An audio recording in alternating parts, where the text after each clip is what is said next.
Hi, in today's video I'm going to be taking a look at installing Dandere2x video upscaler on Linux. Now Dandere2x is a video upscaler that uses a convolutional neural network to bring greater visual fidelity to images by removing the noise produced from resolution upscaling or compression. It's available for Windows, Mac and Linux. Unfortunately, there were a couple of bugs on Linux that stop it installing, but I'm going to show you how to fix those and get it working. What I'm going to do is take you through, show you what the upscale looks like, how you install it, and then how you use it. So what I'm going to do is switch across to the terminal here, and what I've done is I've taken a copy of Big Buck Bunny, which is an open source video produced by the Blender Foundation, and I've created a 30-second clip to use as a demo. So what I'm going to do is actually show you the original 30-second clip and then show you a version that's been upscaled twice, and then also a version that's been upscaled twice with denoise. So if I come in here and run ffmpeg-i trimmed, which is the trimmed version of the clip, what you'll see is this is a 720p clip. So what I'll do is I'll play this clip and then play the upscaled versions. Okay, so trimmed MP4, and this is the original 720p version.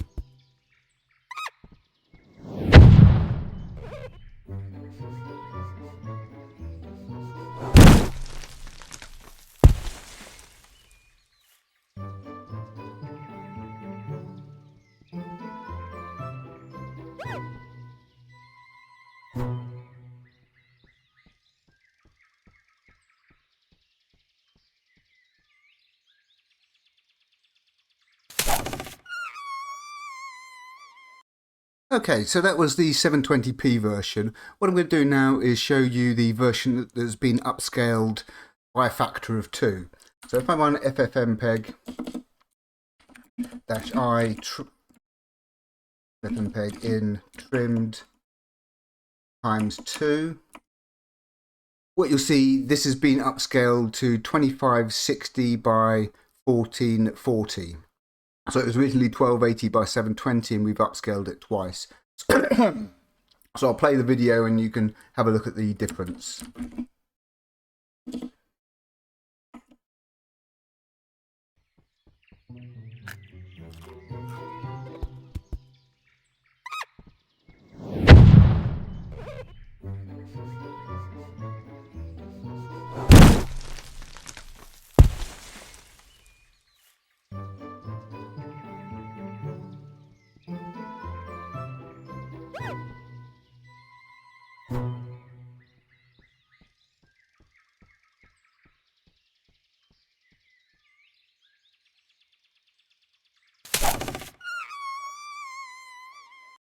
Okay, so that was the video upscaled by a factor of 2. Now what I'm going to do is show you another version which has got the denoise filter on, and I'll show you that when I get to the GUI interface for the application.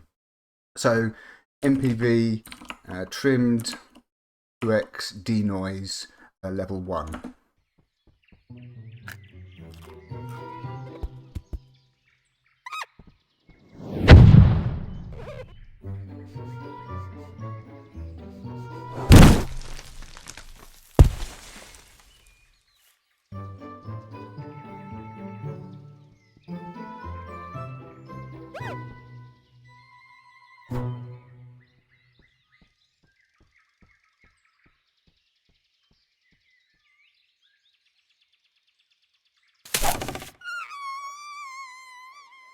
Okay, so there we go. So that's what the scaling looks like. So how do we install this? Okay, so as I said, this is available for Mac, Linux and Windows, but unfortunately there is a bug or two that we need to fix to get this working. So first of all, if I come down here, there is also a Docker image. Now this lists the dependencies that you're going to need. You need Python 3, CMake and ffmpeg installed. And what we're also going to be doing is actually installing some Python libraries as well to get this working. So these are the instructions down here for getting this working. So what I'm going to do is actually take you through my notes on how we get this set up. As I said, first of all, what you need to do is make sure you have Python 3, CMake and FFmpeg installed on Linux. Now, the next step is we actually need to download the source repository by downloading this zip file here. So this is a zip file of the master. So what I'm going to do is come across here and let's do aria2. You can use any downloader you want. Okay, so we now have the zip file here. Let me just move those videos into another directory just to clean up the desktop a bit. And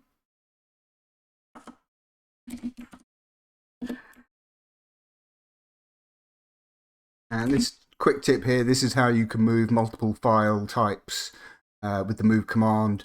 Move * dot curly braces, the file extension separated by a comma. So this will move MKV and MP4 files to this videos directory I've just created.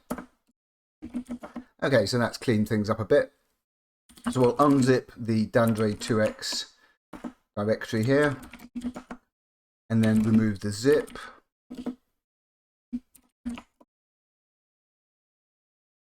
Okay, so we've got the Dandere2x master. I can never remember how you zoom in on. Oh, there we go. Yeah, sorry. Just zooming in the terminal a bit to make it easier to read.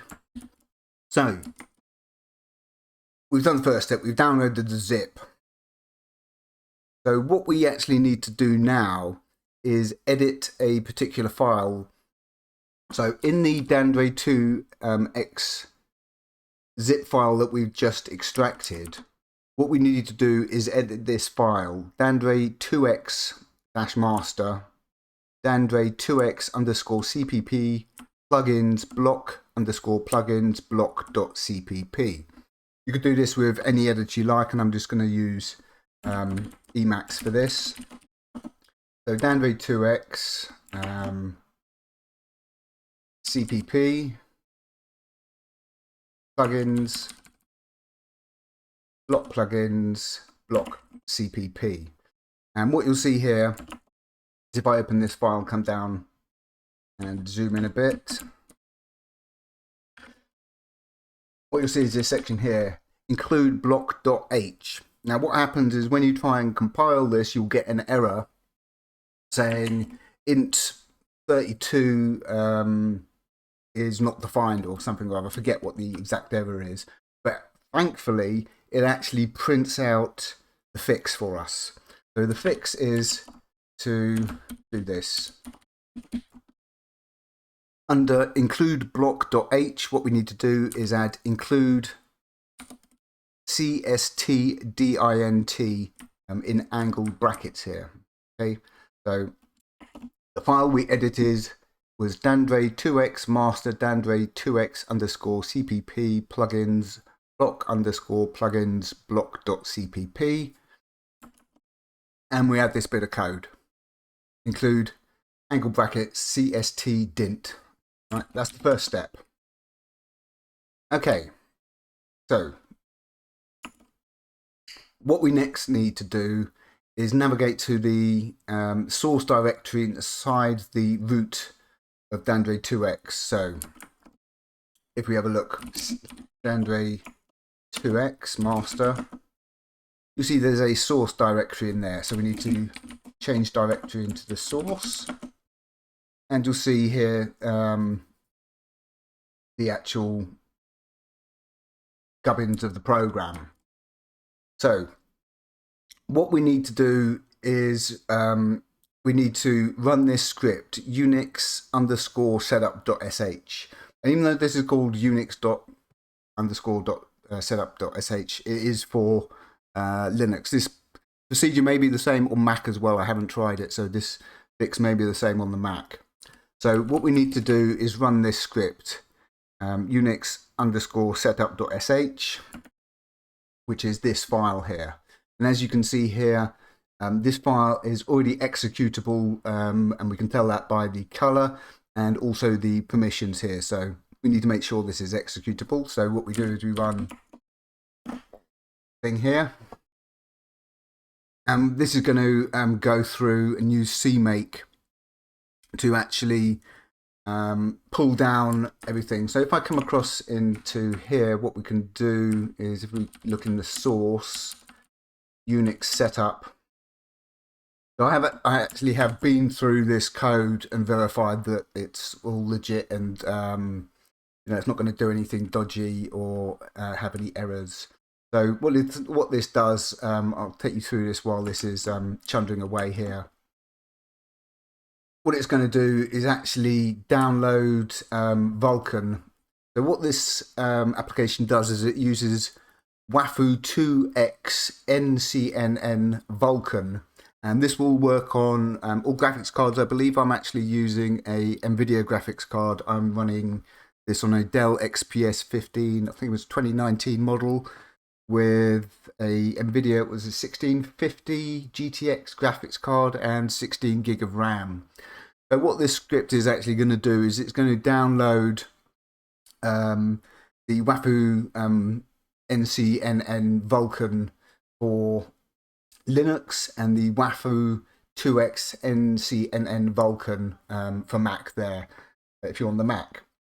And this isn't actually going to install it on your system, as in use a local bin or anything. It's actually all installed inside the repository. So that's what the actual setup script does.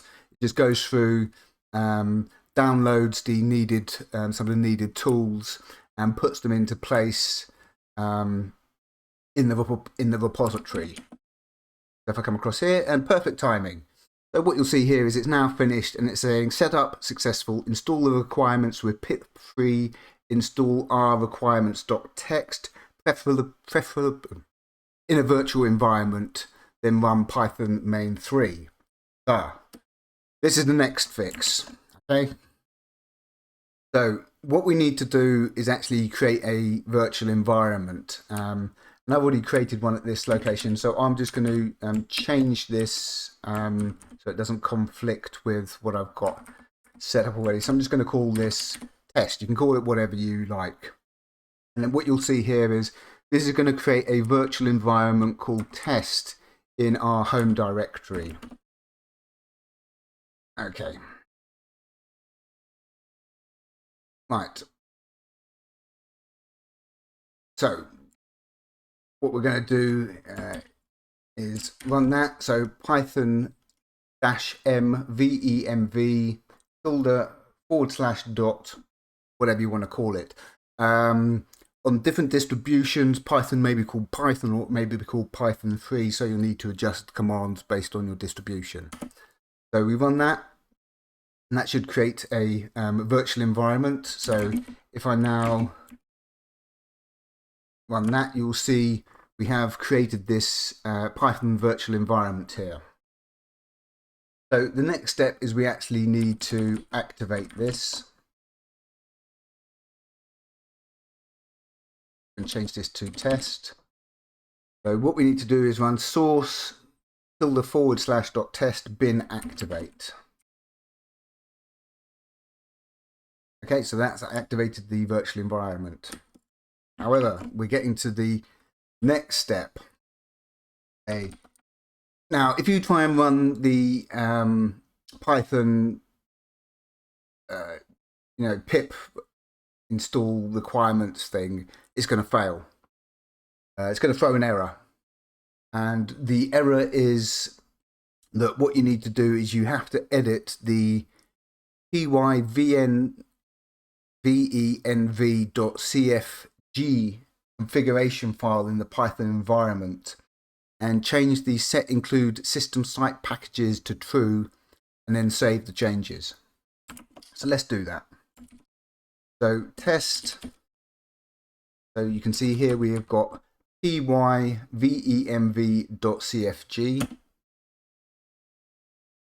Okay, and what you'll see here is by default it's saying include system site packages equals false.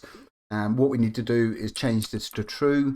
And what this will do, I believe, is actually pick up some of the system site packages that you've installed, and basically this will get it working. So that's all we need to do. Go into the virtual environment that you've created. In my case, it's called test. And then edit the pyvemv.cfg file, change include system site packages from false to true, and save the file. Now what we're going to do is actually stop the system, the virtual environment, and then restart it. So we're going to run deactivate. And then what we're going to do is we're going to activate it again. So we run source /test bin activate, and change, this is called test, but if you've called the virtual environment something else, obviously change the command. So source. Okay, so that's the next step done. So we've reactivated the environment, and so now the final step is we can now run pip3 install --user-r requirements. So what we need to do is make sure that we are in the source directory here. So as you can see here, we're in the Dandere2x master source. We list that out. What you will see here is requirements.txt. So pip3 install --user-r requirements.txt. Paste that in. Okay, so that's all done. So finally, we're getting to the fun part. We can now run the application. And we do that, and what I'm going to do is I'm going to take this out of full screen, the terminal, because what happens is when you run the GUI, sometimes if you full screen, it can the GUI will disappear behind the window. So what we need to do is run Python main.py. And there we have it, Dandere2x GUI installed on Linux. Yeah, so now, how do we use this sucker? So, a couple of things. What you'll notice is, unfortunately, the color scheme that's been selected means you can't actually read the text terribly easily. But the first thing that we want to do, we leave the Wafoo type here set to Wafoo Vulkan. Okay, that's the one we want to use. That's the best one. Now we've got process type, and we can select this to single process or multi-process. So we're going to select multi-process. I'm not actually going to run the application while I'm recording on OBS because they both use the GPU. If I try and do both of them at the same time, it will crash. So first of all, select the process type. Now, these are the options that we've got here. We've got the denoise level, the scale factor, the settings, and that's about it. Okay, so the default settings here are going to be denoise level 3, scale 2, and as you can see here, the image quality is set to 98, and then we have block size set to 20. Now the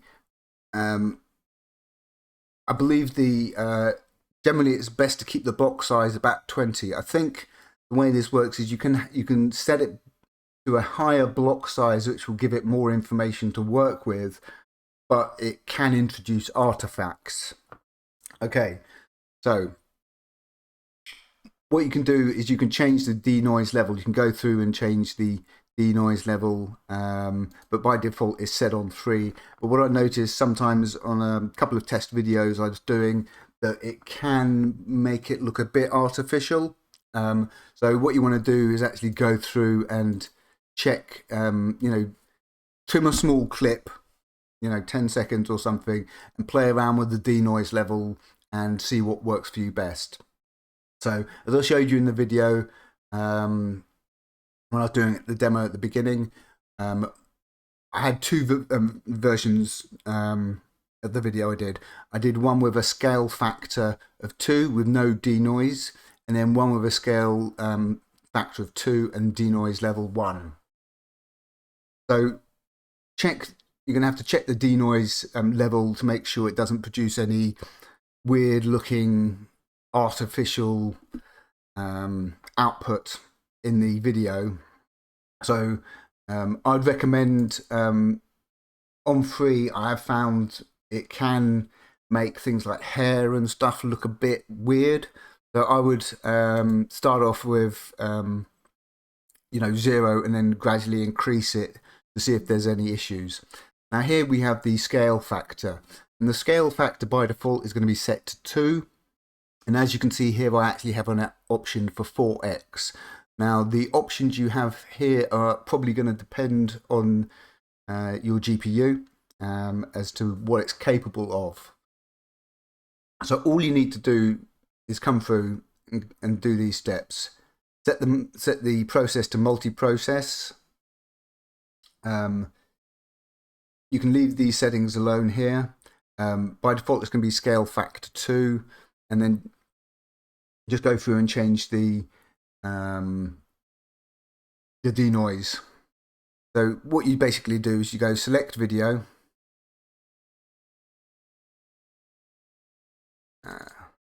Not actually going to do this. So you select the video and your options here.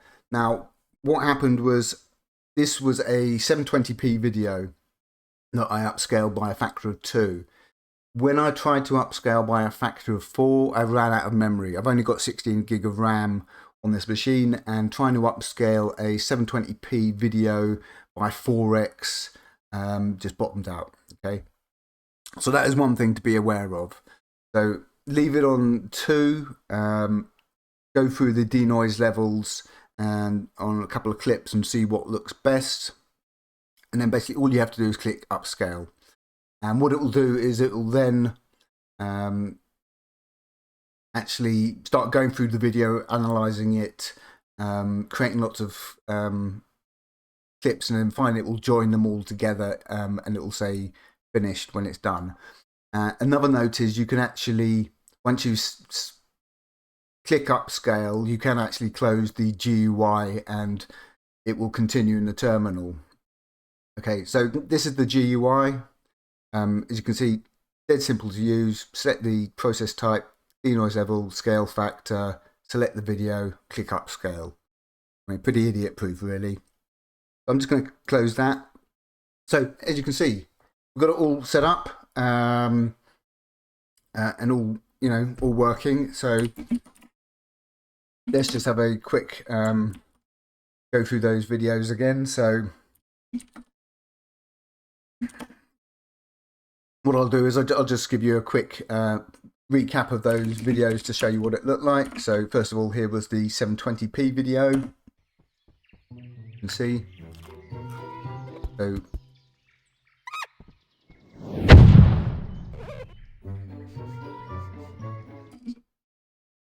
I'm just pausing it here, and you can see some sort of blurring and stuff. I'll just zip through this a bit.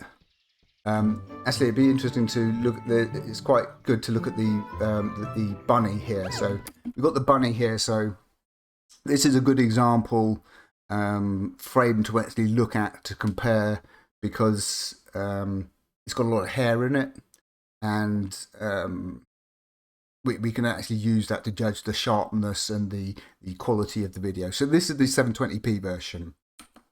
Now let's have a look at the 2x, and then finally the 2x denoise level 1.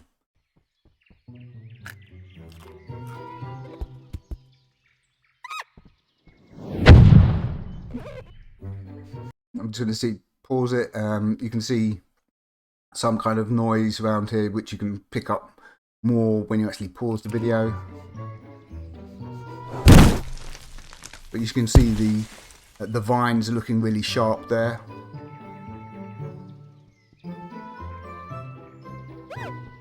and finally we've got the bunny, and I think he looks pretty good there. So let's have a look at the denoise version. So this is denoise level 1, trimmed 2x denoise level 1. And the denoise is going to sort of remove some artifacts that have been created during the upscale process.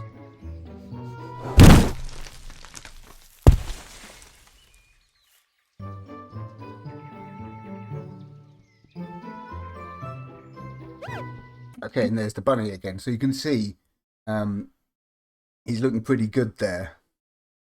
You can see all these things are quite nice and sharp. So that's Dandere2x. So a couple of notes on this. When you want to use this, you have to activate the virtual environment first. Okay, so you booted up your computer, you've installed this, you reboot. What do you need to do to get it working? Well, you have to, every time you want to use this, you need to activate the virtual environment. So you need to run source / the name of the virtual environment, bin, and activate. Now what you could do is, if you're on Linux, you could set this as a startup item so that the virtual environment is started up every time automatically for you if you wanted to. There are various ways to do that, and you could look into that. But this is just to remind you that you need to activate the virtual environment first, and then once you've done that, you can then actually start the application by running python main.py in the source directory. So again, let's start Dandere2x source. So make sure you are in the source directory here, and you will see a file called main.py. And again, when you use this, what you want to do is make sure your terminal isn't full screen, because what happens is when you run, I can show you, if I run python main.py, what can happen is the GUI can disappear behind the terminal, click on the terminal. So come out full screen. Now you do want to, some people may say, oh, it's a pain to have to, start it this way, but you're going to want the output in the terminal. So you don't want to start the GUI purely as a GUI application without the terminal, because you want to actually see the progress of the upscaling as it's going along, because you won't have, it will just, in the GUI, it will just say, upscaling and then finished. So you want to keep the terminal here open so that you can actually see what's going on. Basically, as always said, multi-process, select level, scale factor, select the video,